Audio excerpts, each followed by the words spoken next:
এই হচ্ছে আমার হাজবেন্ডের ভ্যালেন্টাইন্স ডে গিফট। এই যে বসে আছে, আমি বলেছি ওদিক ফিরে বসো। আচ্ছা বলছি বা হাতে আছে, হ্যাঁ ক্যামেরাটা ধরা বলে, দাঁড়াও আমি ডান হাতেই ধরে নাও, তাকাও ঠিক আছে। Happy valentine's day. Thank you. তোমার গিফটটা কালকে এখন অনলাইনে দেওয়া আছে, আসবে কালকে আসবে। ঠিক আছে তুমি দেখো। তুমি সব গিফট একবারে দিয়ে দিয়েছো? হ্যাঁ, তোমার নাকি চকলেট দিইনি, রোজ দিইনি, তোমার কত ইচ্ছে ছিল, কিছু দেয়নি কিছু দেয়নি। আচ্ছা এর মধ্যে একটা নোট আছে, হ্যাঁ এই নোটটা তুমি আগে পড়বে, পড়ে তারপর গিফটটা খুলবে, কিন্তু নোটটা ভিডিওতে কিছু বলবে না। সেলোটেপ দেওয়া আছে, সেলোটেপগুলো এমনি টান দাও, খুলে যাবে। হ্যাঁ ঠিক আছে।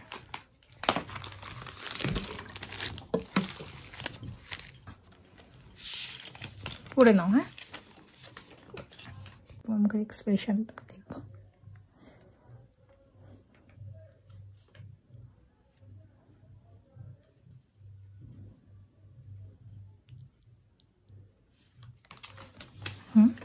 মানে কোনো দামি গিফট? এটা আগে দেখে নাও, এটা তো জানো, যদিও এটা বলে দিয়েছিলাম। আচ্ছা এটা ছেড়ে দাও, এটা তো জানোই। আচ্ছা আচ্ছা এটা খুলে নাও, একটু খুলে নাও, তারপরে আমি বাকিটা খুলে দেবো। সেলোটেপটা জাস্ট খুলে দাও, তারপর আমি খুলে দিচ্ছি। গিফটের কাগজটা সুন্দর না? আমি কিনে নিয়ে এসেছিলাম। প্যাকিং কে করেছে? আমি করেছি আজকে সব। এবার তো না আমি আমি ছিঁড়তে গেলে নষ্ট হয়ে যাবে। না এটা ছিঁড়ে নষ্ট মানে ব্রেকেই বাকি হবে একটু। বাবা এই ভিতরটা তো খুব সুন্দর। ওইটা তো যেন বিছন সাইডটা দিয়ে করেছে। আমার এটাই দরকারি জিনিস ছিল, এটাই দিয়ে দিয়েছিল, এটা দিলেই হতো শুধু। দাঁড়াও ওইটা ধরো তো, ক্যামেরাটা তুমি ধরো, আমি খুলি। তুমি খুলতে পারছে না। এটা হচ্ছে একটা ট্রান্সপারেন্ট কভার। এটা কি লিসে করা রয়েছে, যাই হোক এটাও খুঁজছিল, ওর ফোনের জন্য পাচ্ছিল না, সেই জন্য আমি নিয়ে এসেছি। চলো এটা পরে দেখে নিও, এবার এই গিফটটা খুলো। ছিঁড়ে গেল। ছিড়ুক না, আমি তোমায় বলছি ছিড়ুক। ফ্লিপকার্টে অর্ডার দেওয়া ছিল? হ্যাঁ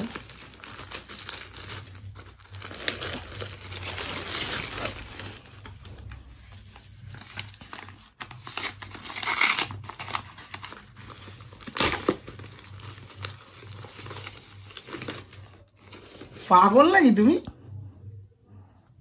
তুমি আইফোন কিনে নিয়ে এসছো?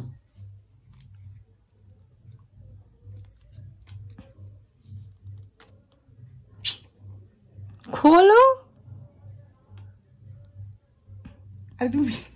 আরে তুমি খোলো না, এত কথা বলো না, খোলো।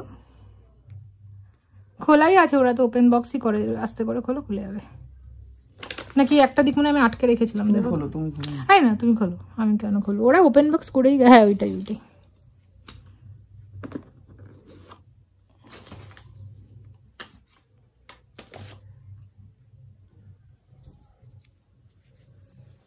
এত দামি গিফট আমি তোমায় কোনোদিনও দিতে পারবো কিনা আমি জানি না। আজকে চুপ করো। আইফোন কিনে নিয়ে এসছো আমার জন্য? বাবা রে বাবা, তোমার কিছু বলা যাবে না এরপর থেকে আর। অন করো অন করো, আমি তো অনও করিনি, দেখিও নি কিরম কি। এটা তুমি ইউজ করো, আমার। তুমি চুপ করো তো, তোমাকে দিয়েছি তুমি ইউজ করো। এইটা সেটা। হ্যালো এভরিওয়ান, শুরু করছি আবার একটা নতুন ব্লগ। আজকে হলো 14ই ফেব্রুয়ারি। একদিকে ভ্যালেন্টাইন্স ডে, একদিকে হলো সরস্বতী পুজো। এখন প্রায় সকাল 10:30টার মতো বাজে, দেখতেই পাচ্ছ পুরো রেডি হয়ে গেছি। আমাদের সবকিছু গোছানো কমপ্লিট। ঠাকুরমশাই আসার টাইম সকাল 10টাই বলেছিল, এখনো এসে পৌঁছায়নি। আমরা ওই সকাল মোটামুটি 7টার দিকে উঠে আমি, মামনি, মা সবাই সবকিছু গুছিয়ে রেখে দিয়েছি। চলো আজকের ব্লগটা এখান থেকে স্টার্ট করছি, আশা করি দেখতে তোমাদের ভালো লাগবে। এরপর পুজো হবে, তারপর আজকে যেহেতু ভ্যালেন্টাইন্স ডে, রাতে ও আর আমিও বেরোবো, সবকিছুই তোমাদের ভিডিওতে শেয়ার করে দেবো। চলো ভিডিওটা এখান থেকে স্টার্ট করছি।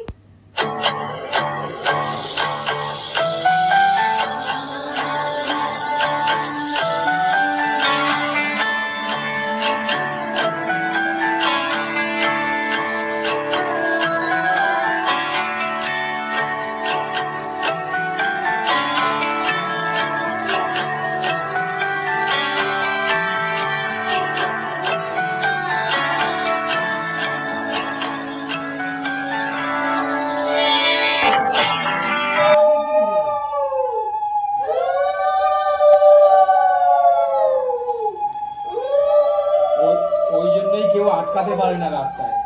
রাস্তার মধ্যে আরো আটকে লাগবে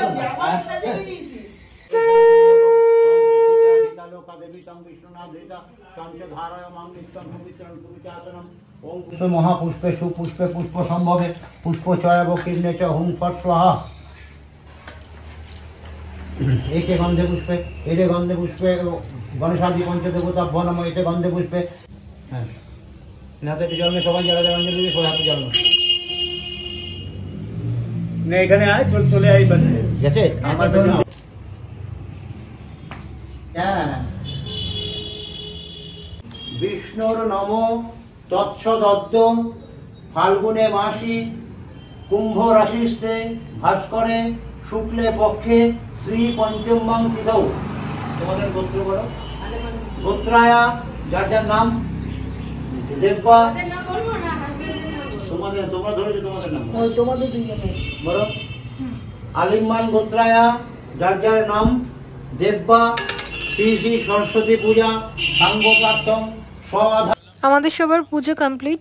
আর আমাদের বাড়ির নিয়ম আছে পুজো হওয়ার পর খই, তারপর চিড়ে, নারকেল, দই আর গুড় এই সব কিছু নিয়ে একসাথে মেখে খেতে হয়। তো সেই জন্য প্লেটের মধ্যে সব কিছু নিয়ে নিয়েছি, এবার মেখে ওকে একটু দেবো, আমিও খাবো। এই যে আমি আমার পছন্দের যেটা ইচ্ছা ছিল সেটা করতে পারিনি, কারণ হারিয়ে ফেলেছে। ওই দিয়েছিল সেই গিফটটা, খুঁজে পাচ্ছি না। পড়া হয়নি।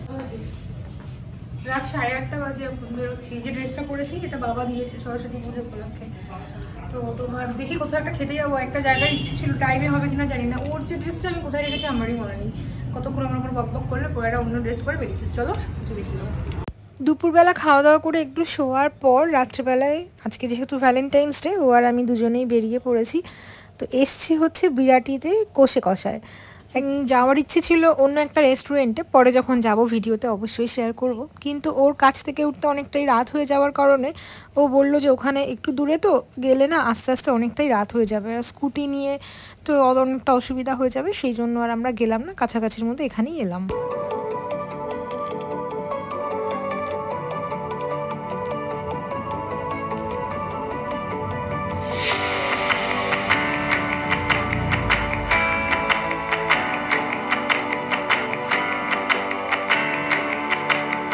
এই প্রথমবার আমি আমার মোবাইলটা থেকে ব্লগ করছি, কিরকম লাগছে কষে কষাতে এসে? ভালো লাগছে।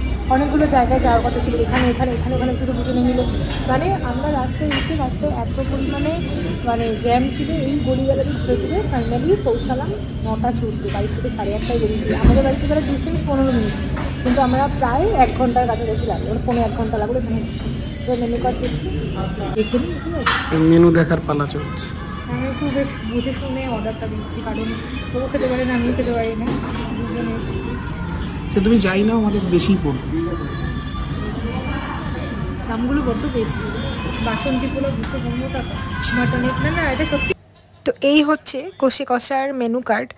তোমাদের সুবিধার জন্য আমি মেনু কার্ডটা একদম প্রথম থেকে শেষ পর্যন্ত সমস্তটা পরপর দেখিয়ে দিচ্ছি কোনটার কি দাম আছে। তোমরা দেখে নিতে পারো পজ করে করে। আমি একটু স্পিডেই দেখিয়ে দিলাম। যদি আমারটা জানতে চাও, আমার একটু দামগুলো একটু বেশি লাগলো, কারণ আমি এরকম অনেক রেস্টুরেন্টেই খেয়েছি, যেগুলো বাঙালি রেস্টুরেন্ট বা যে কোনোতেই। তো সেইখানে তুলনায় কিন্তু দামটা বেশ ভালোই বেশি আর কি। তবে খাবারের কেমন কি টেস্ট না টেস্ট সেটা তো খাবার অর্ডার দিলে খাবার হাতে মানে খেয়েই বুঝতে পারবো। তো সেটাও আমি একদম ঠিকঠাকই তোমাদের বলে দেবো। তো মেনু কার্ডটা দেখে নাও। আর আজকে রাস্তাঘাটে এতটাই বেশি ভিড় ছিল, মানে কি বলবো, আসার সময় মানে প্রচণ্ড ভিড়, অনেক দূর, মানে এদিক ওদিক গলি দিয়ে ঘুরে তারপর আমাদের আসতে হয়েছে। এখানে আমাদের প্লেট সব দিয়ে গেছে, মানে স্টার্টার আসবে, তাই তো। এই হচ্ছে আমার হাজব্যান্ডের ফোনটা, এবার তোমাদের দেখিয়ে দিই। একজন তো মানে খুশিতে এখনো বিশ্বাস করতে পারছে না যে ওর ফোন, তাই তো। আগামী 2-3 মাস বিশ্বাস হবে।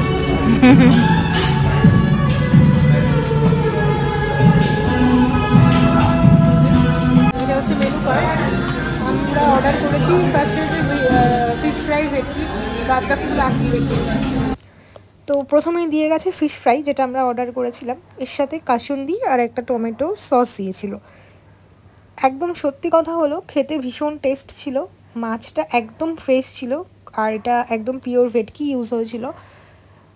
কিন্তু মাছের যে সাইজটা সেটা ভীষণ ছোট ছিল, মানে কেউ যদি দাদা বৌদিতে খেয়ে থাকো তার যে সাইজ হয় তার হাফ ছিল। তবে টেস্টের দিক থেকে বললে, আমি ওখানেও খেয়েছি এখানেও খেলাম, আমার এটার টেস্টটা অনেক বেশি ভালো লাগলো। আমার হাজবেন্ডেরও তাই।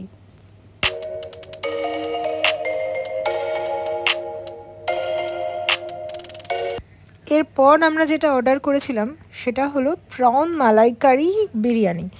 এটা একদম প্রথম খাচ্ছি। বিরিয়ানি তো সবাই আমরা মানে চিকেন হোক, মাটন হোক বা এগ বিরিয়ানি কি আলু বিরিয়ানি এগুলোই খেয়েছি, এর বাইরে তো কিছু কেউ কখনো খাওয়া হয়নি। তো এখানে দেখলাম নতুন একটা আছে যে চিংড়ির বিরিয়ানি, তো সেই জন্যই আমি ওকে বললাম যে চলো তাহলে আজকে এটাই অর্ডার দিয়ে খেয়ে দেখি কেমন। আর এটাই হচ্ছে যেটা তোমার, এর মধ্যে কোনো আলু ছিল না। আর মিডিয়াম সাইজের যে চিংড়ি মাছগুলো হয় সেই চিংড়ি মাছ এখানে কিন্তু 6 পিস মতো ছিল।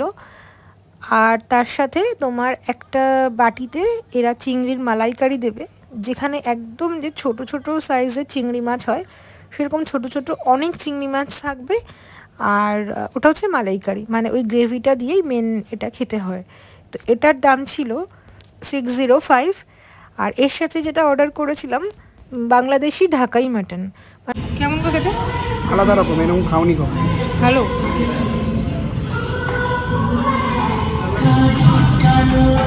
হ্যাঁ, এটা একদমই সত্যি, টেস্ট কিন্তু মারাত্মক ছিল, পুরো অন্য রকমের খেতে। বেশ বিরিয়ানির একটা স্মেল আসছিল, আর তার সাথে মালাইকারি মানে তোমরা বুঝতেই পারছো।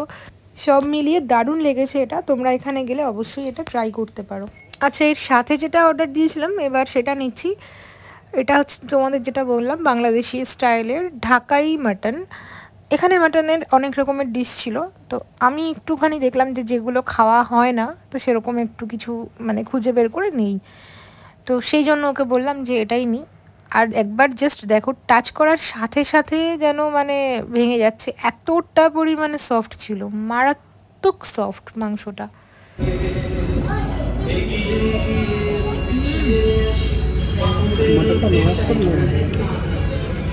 খেতেও সুন্দর, খাবারের রিভিউ সত্যি খুব ভালো। আমরা এসেছিলাম হলো বিরাটির কষে কষায়, হ্যাঁ, যেটা একদম বিরাটির মোড়টার থেকে একটু আগে, মানে তুমি যদি এয়ারপোর্ট থেকে আসো 1 নম্বর থেকে বিরাটি মোড় যাওয়ার আগেই এটা পড়বে। ভজগুড়ি, যেটা ভজগুড়ির ঠিক পাশে বিল্ডিংটাই খুলেছে। আমি একদম আমার যেটা জেনুইন রিভিউ হলো সেটাই তোমাকে দিচ্ছি। খাবারের টেস্ট মারাত্মক, এটা নিয়ে বলার কিছুই, সত্যি ভীষণ ভালো, কিন্তু দামটা একটু হাই। যেরকম ফিশ ফ্রাই সাইজটা এরকম ছোটো ছোটো ছিল, দাম 315 টাকা। পরে তো আবার 5% GST অ্যাড হয়েছিল, এরকম একটা দামগুলো এখানে নর্মাল কোল্ড ড্রিঙ্কস 50। কিন্তু হ্যাঁ, খেতে ভালো ছিল। একটা নতুন আইটেম আমরা ট্রাই করলাম, সেটা হচ্ছে কি চিংড়ির বিরিয়ানি। এটা মালাই চিংড়ির বিরিয়ানি, মালাই কারি যে হয় চিংড়ি, সেটাও খেতে খুব ভালো ছিল।